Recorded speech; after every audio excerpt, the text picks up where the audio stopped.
حبیب اکرم صاحب، صافی صاحب جو گفتگو کر رہے ہیں، اور ایک ایڈ آن میں یہ کرنا چاہوں گا کہ پاکستان تحریک انصاف نے اب جو اعلان کیا ہے عمران خان 25 ستمبر کو 9 حلقوں سے ضمنی الیکشن لڑنے والے ہیں، اس پر آپ کا کامنٹ چاہیں گے؟ حکومت یا پی ڈی ایم جماعتوں کے لیے یہ کتنا چیلنجنگ ہوگا 9 نشستوں پر عمران خان کا الیکشن لڑنا اور اس کا مقابلہ کرنا؟ دیکھیے، جہاں تک عمران خان کا راستہ روکنے کی بات ہو رہی ہے تو الیکشن کمیشن اس میں ایک اوزار کی طرح استعمال ہوا ہے۔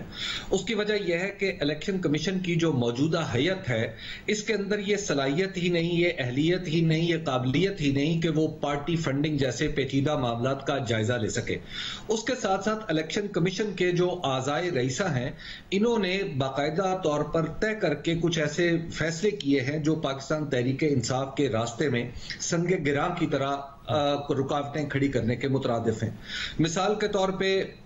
یہ فیصلہ کیا گیا کہ جب 5 ڈیفیکٹرز کو جو مخصوص نشستوں پر تھے ان کے بارے میں کہا گیا یہ 17 جولائی کے بعد ہوں گے، حالانکہ قانون اس کی تائید کرتا ہے، نہ منطق اس کی تائید کرتی ہے، نہ حتیٰ کہ میرے جیسا ایوریج عقل کا آدمی بھی اس کی تائید کر سکتا ہے۔ اور یہ فیصلہ الیکشن کمیشن نے کیا اور اس کے بعد عدالت میں جا کے اس کی داد رسی ہوئی۔ جب الیکشن کمیشن اس طرح کی چیزیں کرے گا تو پھر اس کا نتیجہ بہرحال یہ نکلے گا کہ اس کے اوپر اعتراض ہوگا۔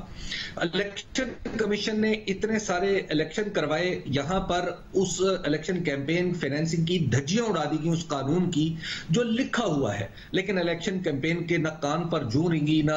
اس کی آنکھ میں کوئی چیز، پنجابی میں کہتے ہیں کہ کوئی رڑکی۔ اور ہمارے سامنے ہم نے دیکھا کہ کروڑوں روپے لگا کے لوگوں نے الیکشن لڑے، تو ایسے الیکشن کمیشن کے پاس ایک پارٹی کا فنڈنگ کیس جاتا ہے تو وہ اس کو نامعلوم معیارات اور نامعلوم قواعد و ضوابط کے تحت اس کو دیکھتا ہے۔ اور اگر اس استدلال کو مان لیا جائے جو الیکشن کمیشن نے اس فیصلے میں اختیار کیا ہے، تو میں آپ کو یقین سے کہہ سکتا ہوں کہ پاکستان میں کوئی دوسری سیاسی جماعت تو کیا، جماعت اسلامی بھی اپنی فنڈنگ کا حساب نہیں دے پائے گی۔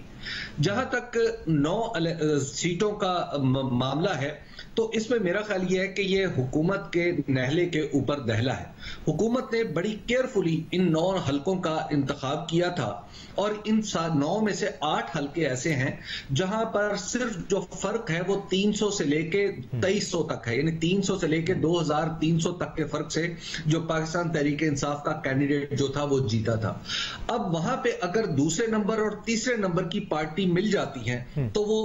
اسٹیٹسٹکس کے مطابق کمفرٹیبلی وہ یہ سمجھتے ہیں کہ وہ یہ سیٹیں جیت سکتے ہیں۔ عمران خان مئی میں بھی ہم نے دیکھا کہ حکومت کے خلاف سڑکوں پر نکلے اور اسلام آباد میں بھرپور احتجاج کی نیت سے آئے، لیکن عوام نے اس طرح ان کو سپورٹ نہیں کیا۔ اب ایک دفعہ پھر پاکستان تحریک انصاف کی جانب سے الٹیمیٹم دیا گیا ہے 1 مہینے کا، اور پھر پریشر بلڈ کیا جا رہا ہے۔ اس کا کیا اینڈ ریزلٹ لگ رہا ہے آپ کو، اور حکومت اس کو کتنا سیریس لے رہی ہے اب تک، اس الٹیمیٹم کو، ڈیڈ لائن کو، اور کتنا حکومت کو اس الٹیمیٹم یا ڈیڈ لائن کو سیریس لینا چاہیے؟ دیکھیے، اگر پریکٹیکلی دیکھا جائے عمران خان صاحب نے اگر اسلام آباد پر چڑھائی کرنی ہے تو اس کے لیے تو ان کے پاس موضوع حالات موجود ہیں، کیونکہ پنجاب میں ان کی حکومت، خیبر پختونخوا میں ان کی حکومت، اگر وہ اسلام آباد پر چڑھائی کرنا چاہے تو یہاں صوبوں کے اندر سے یا بارڈر پہ انہیں کوئی روکے گا نہیں۔ ہاں، وہ علیحدہ بات ہے کہ اسلام آباد میں کوئی معاملات اور ہو جائیں یا عمران خان صاحب کی جماعت کو کوئی سٹرن میسج دیا جائے کہ آپ نے یہ حرکت نہیں کرنی، وہ ایک علیحدہ بات ہے۔ لیکن عمران خان صاحب کے پاس جو پریکٹیکلی یہ تمام اس وقت جو اوزار ہیں وہ موجود ہیں، اور مجھے لگتا ہے کہ عمران خان صاحب یہ اس وقت اگر یہ الٹیمیٹم دے رہے ہیں تو اس دفعہ وہ سڑک پر آنے سے پہلے 100 دفعہ سوچیں گے کہ میں نے اپنی اگر ڈیمانڈ ہے تو اس کو ایگزیکیوٹ کیسے کروانا ہے۔ لیکن مجھے فی الحال ایسے حالات نظر نہیں آ رہے کہ وفاقی حکومت، بے شک اس کی وہ کمزوری بھی ہے اور وہ کوئی اتنی مضبوط حکومت بالکل نہیں ہے، لیکن مجھے لگ نہیں رہا کہ عمران خان صاحب اپنے پریشر سے کم از کم ایسے حالات پیدا کر دیں گے کہ وفاقی حکومت مجبور ہو جائے کہ وہ الیکشنز کال کرے۔ نہ ہی مجھے ایسے حالات نظر آتے ہیں، گو کہ میں سمجھتا ہوں کہ حل ایونچولی یہی ہے کہ آپ نئے الیکشن کروائیں، لیکن مجھے ایسا اس وقت نہیں لگتا۔ لیکن ابھی جو ایک بات میں ضرور کہوں گا کہ جو الیکشن کمیشن کے خلاف چارج شیٹ ہے عمران خان صاحب کی، میں نے اس کا بہت جائزہ لیا، جو چیزیں انہوں نے ہائی لائٹ کی ہوئی تھی۔ مطلب مجھے لگتا ہے کہ اگر وہ اچھا یہ ریفرنس لے کر جائیں